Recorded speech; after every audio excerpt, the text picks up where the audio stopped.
Welcome back. चलिए students, फिर से हाजिर हैं एक नए टॉपिक के साथ। स्टार्ट करते हैं। चलिए दरअसल देखो, आपने बहुत पढ़ा होगा टाइम एंड वर्क। जो भी बच्चे कंपटीशन की तैयारी कर रहे हैं तो वो अच्छी तरह से जानते हैं कि टाइम एंड वर्क क्या होता है। तो आपने एक फॉर्मूला पढ़ा होगा, M1D1 equals to M2D2। M1D1 equals to M2D2। अगर आवर भी इंक्लूड हो तो हम कहते हैं इसे M1D1H1 इक्वल्स टू M2D2H2। अगर वर्क अलग अलग हो तो हम कहते हैं M1D1H1 upon W1 equals to M2D2H2 upon W2। तो ये एक फॉर्मूला है कि M1D1H1 upon W1 equals to M2D2H2 upon W2। लेकिन आया कहाँ से? सवाल ये उठता है कि फॉर्मूला बना कहाँ से। रटा बहुत है तो समझने का प्रयास करते हैं, इसके ओरिजिन पर जाते हैं कि ये फॉर्मूला बना कहाँ से। देखो बच्चों, अगर ओरिजिन समझ आता है, बेस समझ आता है तो आप बहुत अच्छा कर सकते हैं, लेकिन पता लगा फॉर्मूलों में ही फंस के रह गए तो हो गया काम। ठीक है, तो ज़रा देखना।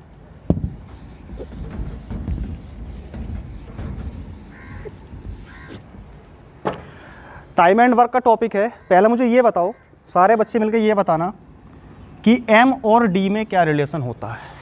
M और D में क्या रिलेशन होता है? M for man, D for days. M for man, D for days.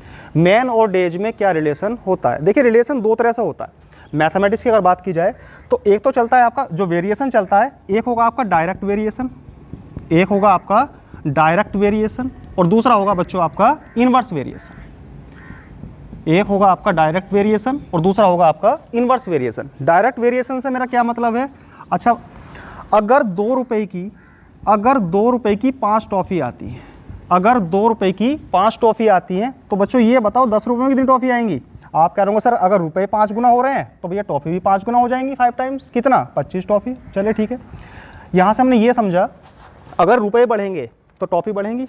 That is called direct variation. कि भाई रुपए अगर आप बढ़ाओगे तो टॉफ़ी बढ़ेंगी, रुपए अगर घटाओगे तो टॉफ़ी घटेंगी। ये क्या हुआ? Direct variation. अब जरा इनवर्स वेरिएशन के बारे में बात करते हैं। एक छोटा सा सवाल मैंने आपसे किया कि 10 आदमी एक कुएं को 20 दिन में खोद सकते हैं। 10 आदमी एक कुएं को 20 दिन में खोद सकते हैं, तो 20 आदमी उस कुएं को कितने दिन में खोदेंगे? 10 आदमी अगर एक कुएं को 20 दिन में खोद सकते हैं तो 20 आदमी उस कुएं को कितने दिन में खोदेंगे? तो आप ये कह रहे होंगे सर आदमी डबल हो गए तो क्या दिन भी डबल होंगे? 40 दिन लगेंगे? यस और नो?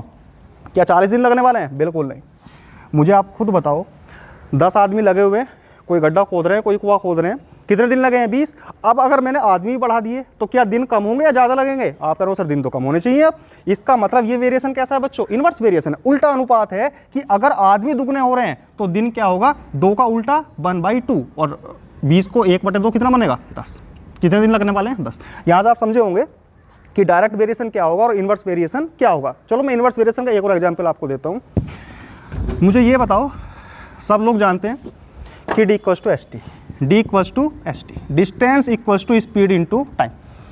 दूरी बराबर चाल गुणा समय। मुझे ये बताओ बच्चों, स्पीड और टाइम में क्या रिलेशन होता है? आप कह रहे हो सर उल्टा अनुपात होगा।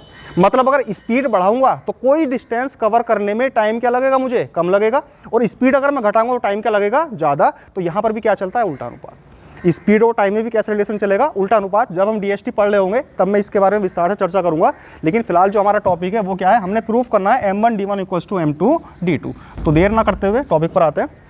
M1D1 equals to M2D2। अच्छा बच्चों, ये बताओ कि मैन और डेज में क्या रिलेशन होगा? एक जनरल सी बात मैं आपसे कहना चाह रहा हूँ कि मैन और डेज में क्या रिलेशन होगा। अगर आप आदमी बढ़ाओगे तो किसी काम को करने में दिन ज़्यादा लगेंगे या कम लगेंगे? आप कह रहे होंगे ज़्यादा आदमी कम दिन। अगर आदमी बढ़ेंगे दिन क्या होंगे? कम होंगे। कैसा अनुपात हुआ? उल्टा या सीधा? अरे बोलो यस और नो? उल्टा या सीधा? मतलब उल्टा अनुपात है। आदमी अगर बढ़ाओगे तो दिन कम, ज़्यादा आदमी कम दिन। अनुपात कैसा हुआ? उल्टा। तो हम कह सकते हैं M inversely proportional to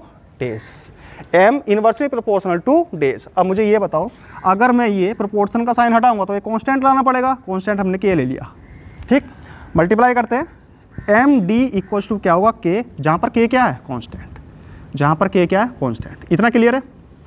second thing, अब ये और बताओ बच्चों कि M और H में क्या रिलेशन होता है? M और H में क्या रिलेशन होता है? मैन और आवर में क्या रिलेशन होगा? ज़्यादा आदमी किसी काम को करने में घंटे कम लगेंगे या ज़्यादा? अगर आदमी ज़्यादा होंगे तो घंटे क्या होंगे? कम। मतलब ज़्यादा आदमी कम घंटे, रिलेशन कैसा हुआ? उल्टा, उल्टा अनुपात होगा। यहाँ से भी हम कह सकते हैं, अगर मैं इस प्रोपोर्शन को हटाऊंगा तो एक कांस्टेंट आएगा k, यानी mh इक्वल्स टू k।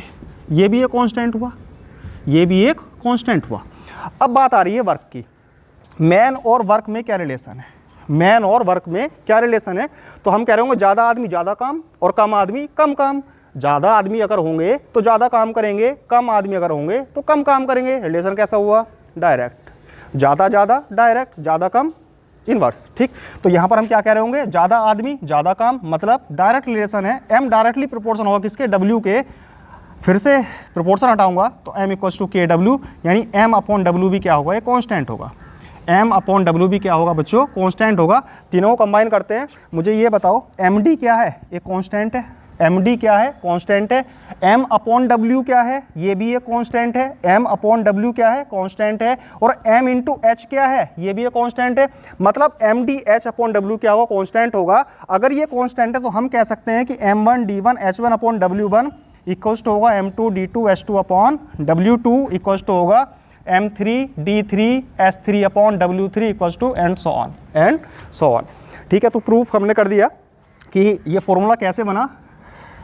तो इतना काफ़ी है। नेक्स्ट वीडियो में फिर से हाजिर होंगे। Thank you.